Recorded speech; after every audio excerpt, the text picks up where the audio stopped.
এক গ্রামে একটি কুয়া ছিল, সেই কুয়াটির নাম ছিল ভুতুরে কুয়া। কারণ গ্রামের লোকজন যখন পানি নেওয়ার জন্য কুয়াতে বালতি ফেলতো, ঠিক তখনই ভিতর থেকে কে যেন বালতি টেনে ধরতো এবং উল্টা করে ছেড়ে দিত, যার কারণে উপরে কোনো পানি উঠে আসতো না, শূন্য বালতি উঠে আসতো। বারবার এরকম অদ্ভুত কাণ্ড ঘটায় পুরা গ্রামে ছড়িয়ে পড়লো যে এটি একটি ভুতুরে কুয়া, এখানে ভয়ঙ্কর ভূত থাকে। কিন্তু এভাবে আর কতদিন? গ্রামের মানুষদের তো পানি সংগ্রহ করতে হবে, তাই তারা বলল এর একটা ভিত করা দরকার। কিন্তু এই ভয়ঙ্কর কুয়াতে কে নামবে? কেউ রাজি হচ্ছিল না। অবশেষে একটা ছেলে রাজি হলো, আর সে বলল আমার কিন্তু একটা শর্ত আছে। তখন গ্রামবাসীরা বলল কি শর্ত? তুমি যে শর্ত দিবে আমরা সেই শর্তেই রাজি। তখন ছেলেটি বলল আমার কোমরে রশি বেঁধে নামিয়ে দিবেন, আর আমি যখন নামবো রশির অপর প্রান্তে আমার বন্ধুকে থাকতে হবে। এই কথা শুনে গ্রামের সমস্ত মানুষ ছেলেটির দিকে অবাক দৃষ্টিতে তাকিয়ে থাকলো, কারণ গ্রামে এত শক্তিশালী মানুষ থাকতে তার বন্ধুকেই কেন লাগবে?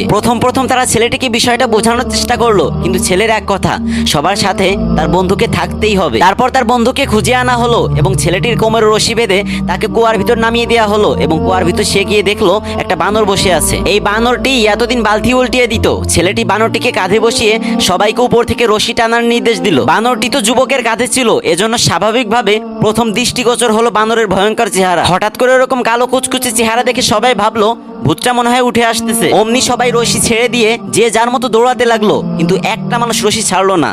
সে হলো ওই ছেলেটির বন্ধু। বহু কষ্টে সে তার বন্ধুকে টেনে উপরে তুললো, ফলে তার বন্ধু নিশ্চিত মৃত্যুর হাত থেকে বেঁচে গেল। তখন সবাই বুঝতে পারলো যে ছেলেটি কেন তার বন্ধুকে রশি ধরার কথা বলেছিল। কারণ এই পুরা পৃথিবীতে বাবা মার পরে কেউ যদি কাউকে জীবন দিয়ে ভালোবাসতে পারে, সেটা হচ্ছে ওই হারামি বন্ধু।